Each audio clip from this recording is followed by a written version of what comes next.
Whispered melodies and tales में आपका स्वागत है और मैं हूं आपका दोस्त और इस चैनल का सूत्रधार देवव्रत मजूमदार। चलिए कहानी शुरू करते हैं। रहस्यपूर्ण दूरियां, अध्याय 2, द सिनिस्टर लीजेंड।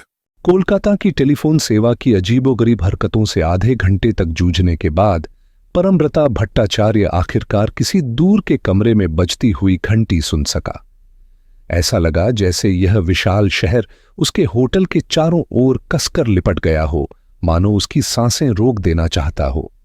आखिरकार दूसरी ओर से एक क्लिक की आवाज आई और एक मोटी, पूरी तरह अप्रत्याशित आवाज भारीपन से बोली, एफ्रोडाइट बोल रही हूं। परमव्रता भट्टाचार्य ने गहरी सांस ली। मुझे रीजेंट 01300 चाहिए, उसने कहा।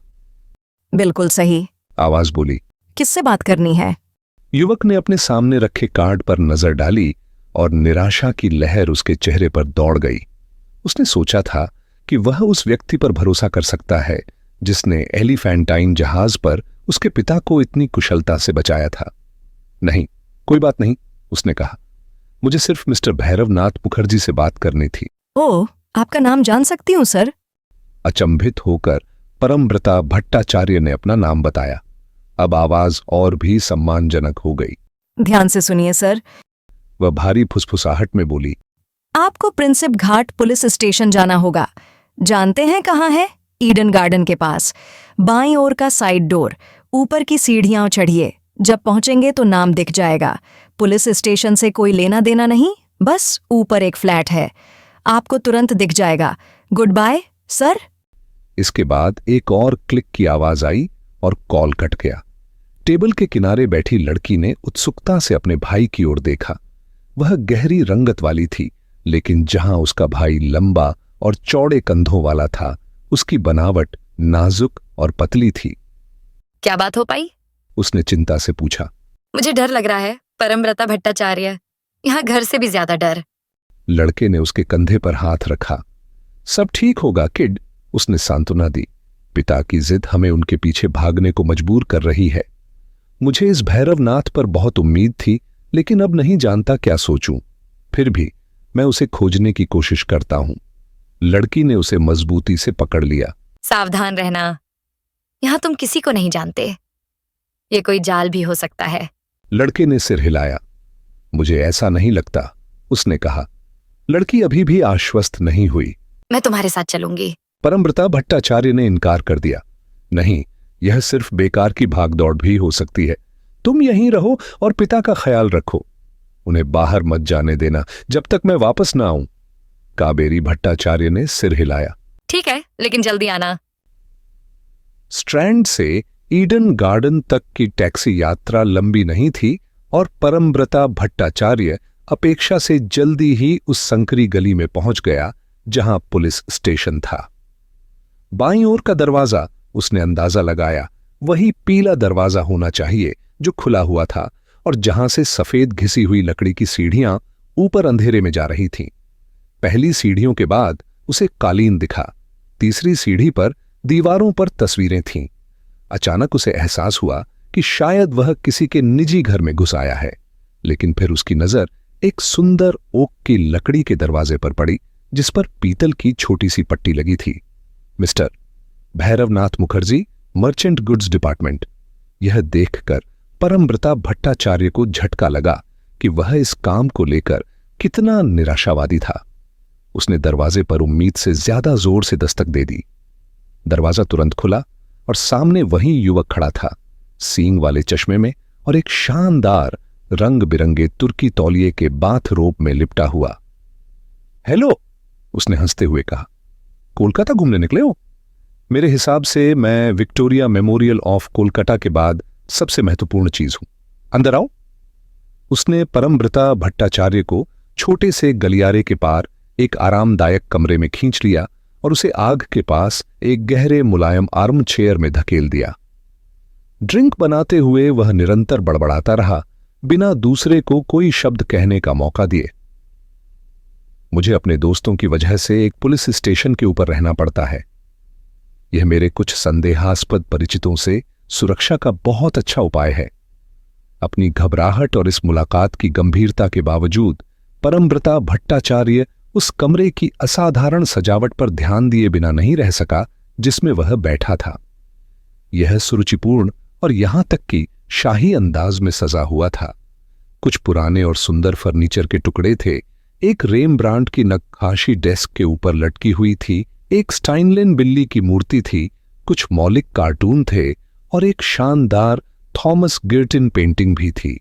लेकिन इनके बीच में कुछ अजीबोगरीब चीजें भी बिखरी हुई थीं। चिमनी के ऊपर एक छोटे से समूह में 2 जैमीज चोरी के औजार क्रॉस किए हुए थे, जिनके ऊपर हथकड़ियों की एक जोड़ी लटकी थी और सबसे ऊपर एक कैदी की टोपी रखी थी। एक साइड टेबल पर, जिसे शायद पेपर नाइफ की तरह इस्तेमाल किया जा रहा था, एक खूबसूरत इटालियन खंजर पड़ा था। उसकी धार एक अनोखे हरे नीले रंग की थी और हत्था पुरानी और अनकट रत्नों से जड़ा हुआ था। भैरवनाथ ने उसे उठा लिया। यह मुखर्जी मेंशन खंजर है, उसने कहा। एक बूढ़े सज्जन को इससे पीठ में छुरा घोंपा गया था और हर किसी को लगा कि मैंने ही किया है। उतना मजेदार नहीं था जितना सुनने में लगता है। खैर, मुझे लगता है कि अब तक तुमने कोलकाता के ज्यादातर नजारे देख लिए होंगे, वह आगे बोला। यह मेरी ग्रेट राधिका बुआ है। मैं अक्सर सोचता हूं कि उसके चारों ओर एक सस्ता लेकिन अच्छा टूर चलाना चाहिए। परमव्रता भट्टाचार्य ने कोई प्रतिक्रिया नहीं दी। मुझे माफ कीजिए, उसने कहा, लेकिन क्या हम यह बकवास बंद कर सकते हैं? मैं आपसे आखिरी उम्मीद के तौर पर आया हूं, मिस्टर भैरवनाथ। लड़के की गंभीरता माहौल को भारी बना रही थी, लेकिन उसका अटूट मेजबान चेहरे पर एक क्षणिक पछतावे की छाया के बाद फिर से बोलने लगा। बिल्कुल, जो भी मैं तुम्हारे लिए कर सकता हूं, उसने हंसते हुए कहा। इन दिनों मैं लगभग कुछ भी करने के लिए तैयार हूं, लेकिन कुछ भी घटिया नहीं। मैं अपने बचपन की लॉर्ड फॉन्टलरॉय की रंगीन तस्वीर नहीं बेचूंगा। नहीं, लॉर्ड फॉन्टलरॉय एक प्रसिद्ध काल्पनिक पात्र है जो फ्रांसिस हॉडसन बर्नेट के उपन्यास लिटिल लॉर्ड फॉन्टलरॉय 1886 का मुख्य किरदार है। हिंदी में इसे लॉर्ड फॉन्टलरॉय ही कहा जाता है। यह एक छोटे, मासूम और नेक दिल लड़के की कहानी है जो अचानक एक अमीर परिवार का उत्तराधिकारी बन जाता है। तुम्हारा सारा सोना भी मुझे ललचा नहीं सकता। मैं उसे राष्ट्र को सौंप रहा हूं, देशभक्ति और वह सब बकवास। वह मजाक करता रहा, एक खतरनाक दिखने वाला कॉकटेल पेश करते हुए। पूरी तरह मेरी खुद की रचना। इसमें चाय के अलावा लगभग सब कुछ है। अब नौजवान, बताओ मैं तुम्हारे लिए क्या कर सकता हूं? परमव्रता भट्टाचार्य ने ड्रिंक स्वीकार कर लिया। क्या तुम हमेशा इसी तरह बात करते हो? उसने पूछा। मिस्टर भैरवनाथ झेंप गया। लगभग हमेशा, उसने कहा। लोग धीरे धीरे इसकी आदत डाल लेते हैं। मैं खुद को रोक नहीं सकता। यह किसी हकलाने या पैर के अंगूठे में चोट जैसी समस्या है। मेरे दोस्त दिखावा करते हैं कि वे इसे नोटिस नहीं करते। आज सुबह पुलिस ने तुमसे क्या कहा? यह सवाल इतना अचानक आया कि परमव्रता भट्टाचार्य अपनी हैरानी छिपा नहीं सका। तुम्हें इसके बारे में कैसे पता? उसने पूछा। तुम्हें कैसे पता कि मैं आज सुबह पुलिस मुख्यालय गया था? मिस्टर भैरवनाथ बड़े संजीदगी से आगे बढ़े और अपने अतिथि के ओवरकोट से अंगूठे और तर्जनी से एक छोटा सा रोंवा हटाया। एक पुलिसिया बाल, मेरे प्रिय वॉटसन, उसने कहा। जैसे ही तुम अंदर आए मैंने इसे देख लिया। तब से मेरा दिमाग तेजी से काम कर रहा है।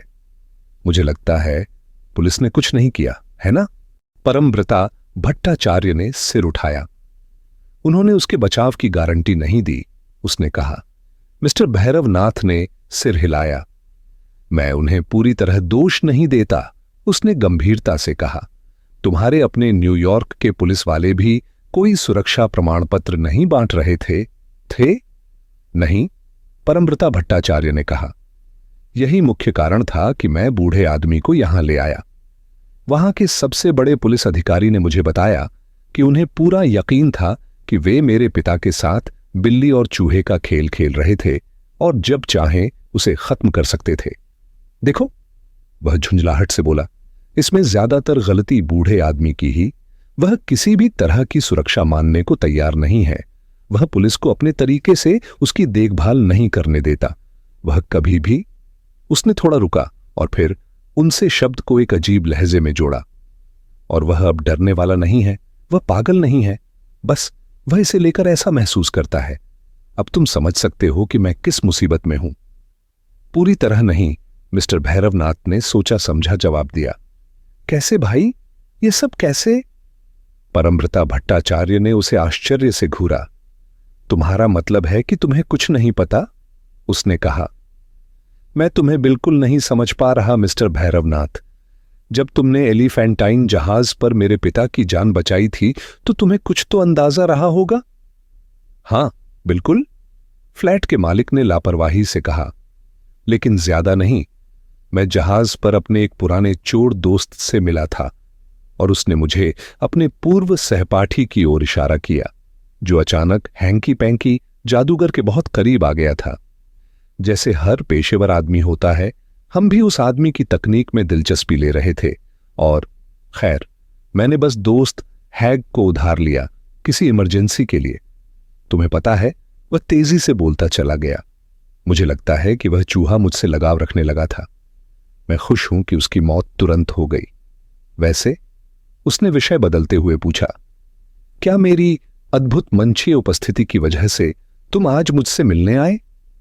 परमव्रता भट्टाचार्य ने हिचकिचाते हुए कहा।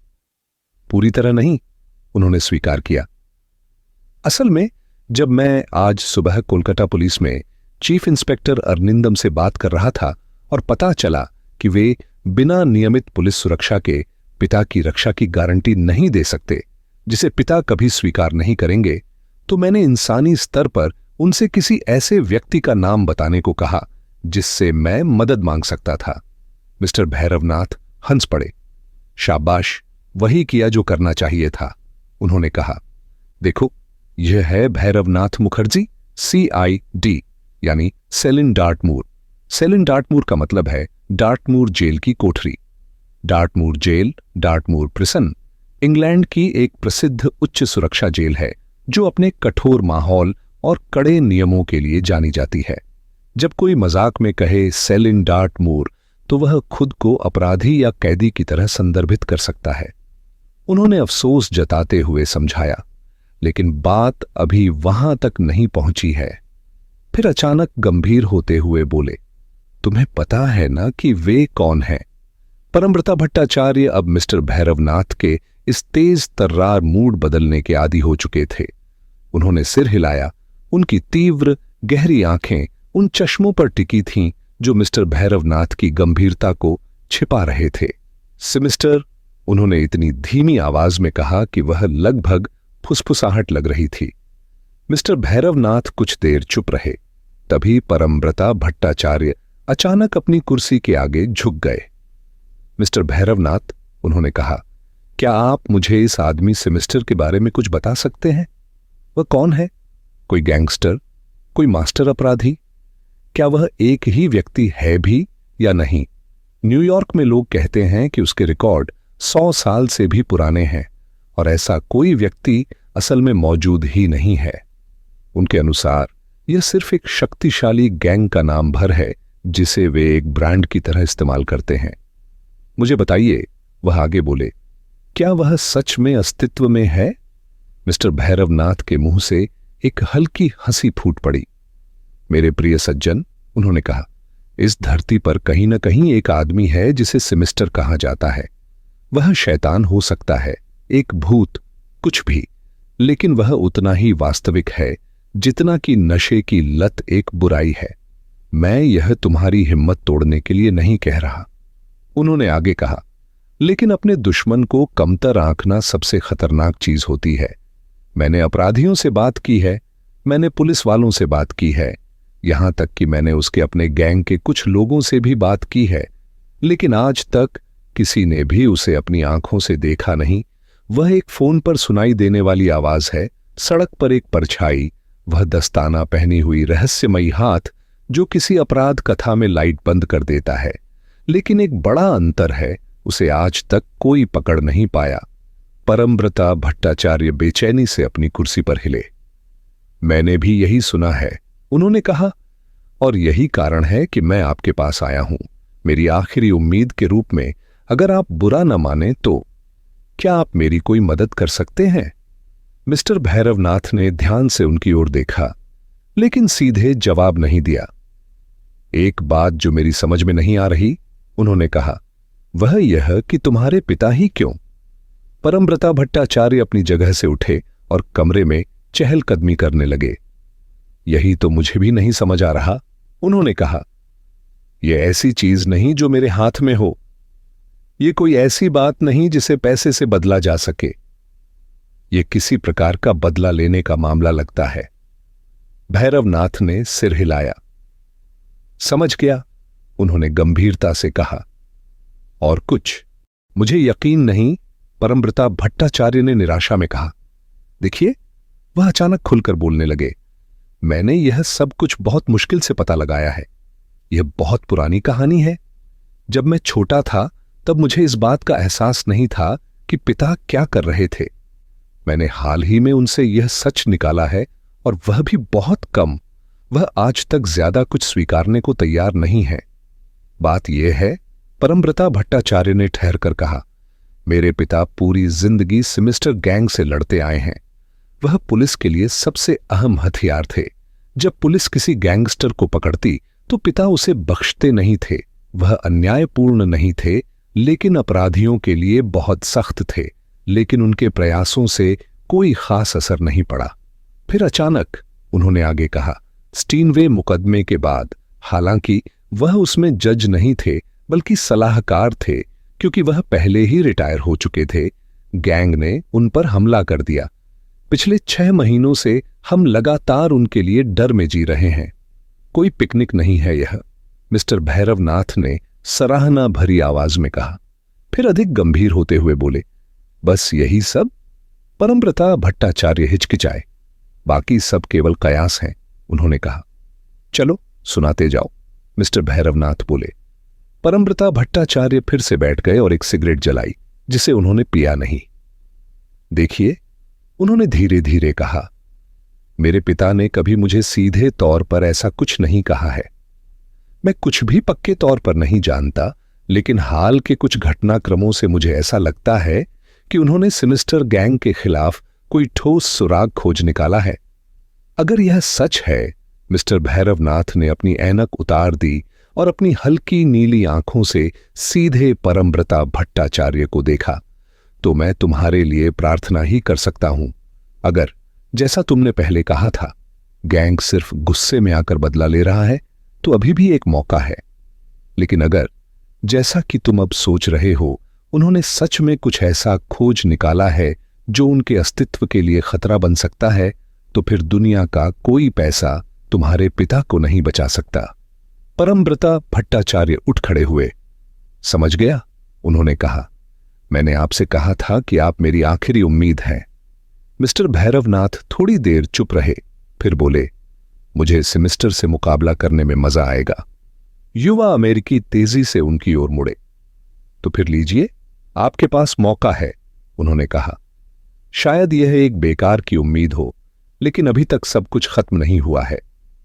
मेरे प्रिय आशावादी युवक, मिस्टर भैरवनाथ ने हंसते हुए कहा, तुम कह रहे हो, ये देखो, एक खूबसूरत जंग है, आओ इसमें शामिल हो जाओ।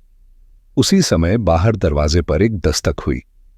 130, मिस्टर भैरवनाथ बोले। मुझे माफ करना। वह बाहर गए और तुरंत लौटे। उनके हाथ में इवनिंग स्टैंडर्ड का ताजा संस्करण था। वह मुस्कुरा रहे थे, लेकिन अचानक उनकी अभिव्यक्ति बदल गई और उन्होंने अखबार परमव्रता भट्टाचार्य को थमा दिया।